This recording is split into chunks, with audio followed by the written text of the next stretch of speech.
Bienvenue aux sources du Lavandou. Avec notre famille, on a décidé de suivre de nouvelles lois, celles de la nature.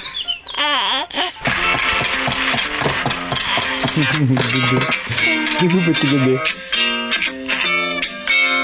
Qu'est-ce qu'elle a grandi, Mani? C'est incroyable. C'est impressionnant, Doudou. Comme t'es grande maintenant. Hein? T'as vu comme t'étais petite?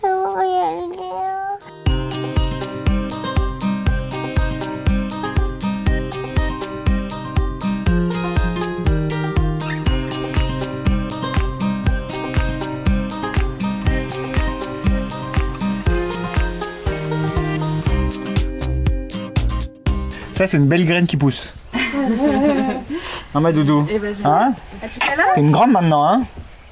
En fait, ce que je trouve magnifique avec Lia et Mani, c'est que justement, du fait qu'elles aient grandi et qu'elles évoluent au quotidien, entourées justement de cette nature, bah, ça fait que tout est normal, tout est naturel. Mani, par exemple, à 2 ans, elle sait reconnaître de la consoude, de l'ortie, du fenouil dans le jardin, etc.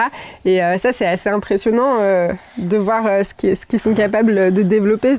Viens, on cuisine ensemble, toi et moi. On fait comme d'hab. Je coupe et toi tu mets dans la marmite. Ok, Manu? Tu vises bien à l'intérieur. Dedans. Des dents. Lia, elle adore faire la visite du lieu. Malheureusement, elle n'est pas là aujourd'hui parce qu'elle est à l'école. Et il arrive donc parfois, parce qu'on a des couleuvres sur le terrain, qu'on croise la route de serpent. Et ce qui est drôle, c'est que parfois, donc les visiteurs, eux, ont très peur. Et elle fait « Oh, mais c'est une couleuvre. Si on la laisse tranquille, elle nous laissera tranquille en retour. » Et elle a aucune crainte. La plus grosse appréhension par rapport à Lia, c'était peut-être qu'elle souffre dans une différence vis-à-vis de ses camarades de classe, du fait qu'elle ait une vie hyper différente.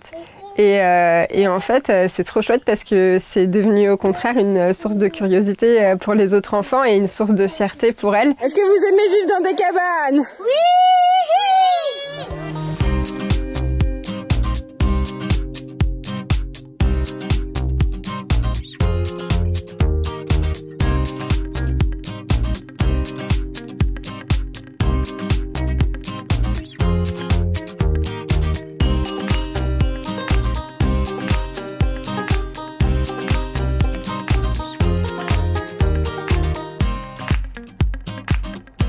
Le bilan 2 ans après, c'est que ça nécessite beaucoup d'efforts pour asseoir notre confort, mais que ça fait tellement du bien. C'est-à-dire qu'on se sent pleinement vivant, à la fois dans nos renforcements musculaires, parce que j'ai l'impression qu'on s'est rendurci, mais aussi à l'intérieur de nous. Donc là, c'est 2 nouvelles cabanes. C'est un petit peu notre apport à ce lieu. Du coup, la première fois que vous êtes venus sur le lieu, on était 4 avec 2 enfants en plus à vivre sur le lieu.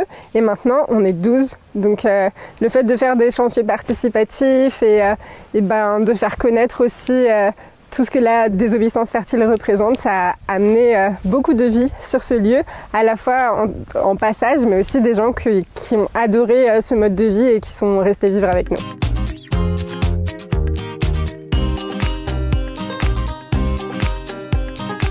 Toutes les cabanes ici, elles sont construites de la même façon, c'est-à-dire que c'est du bois pour la structure, la charpente, ensuite des bottes de paille qu'on agglomère pour monter les murs, et ensuite on enduit d'argile à l'intérieur. Et voilà, ça fait des constructions qu'on dit compostables, parce qu'elles peuvent se dégrader naturellement, et surtout, nous on fait des gros débords de toit, de façon à ce qu'il n'y ait pas d'humidité qui aille à l'extérieur des murs de foin, mais on ne les enduit pas à l'extérieur parce qu'on souhaite que des oiseaux puissent y constituer leur nid, en fait, qu'on puisse réellement cohabiter dans nos habitats.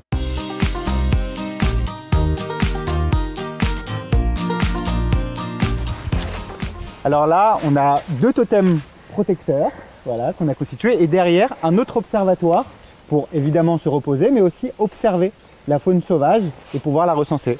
Tout l'aspect recensement, c'est aussi pour montrer ce que ça apporte au territoire, que c'est vraiment un refuge pour la faune, mais aussi pour la flore.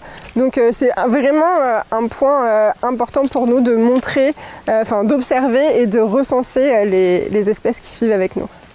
Souvent, y a les chevreuils qui non seulement me laissent les approcher, mais qui presque marchent avec moi, quoi. Enfin, il n'y a pas de peur et il n'y a pas d'hostilité, et ça, c'est assez incroyable.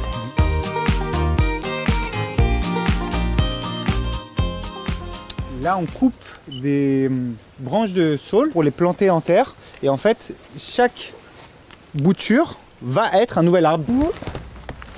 Oh, Hop, voilà. On fait un trou. Donc ça, c'est un acte enfantin qui illustre bien que on peut tous aggrader nos territoires et retrouver un cercle vertueux avec la nature. En fait, on est parti avec cette idée qu'il fallait incarner cette écologie dans la terre.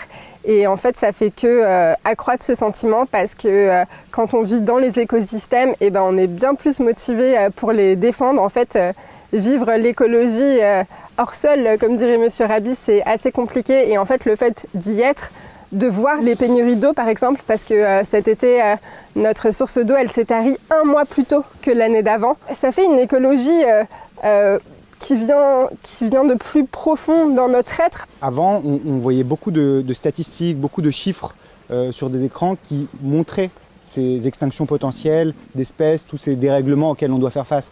Mais le fait d'y être et le fait de pouvoir le vivre, ça fait qu'on a un attachement beaucoup plus viscéral et une volonté d'agir qui est beaucoup plus forte que depuis la ville.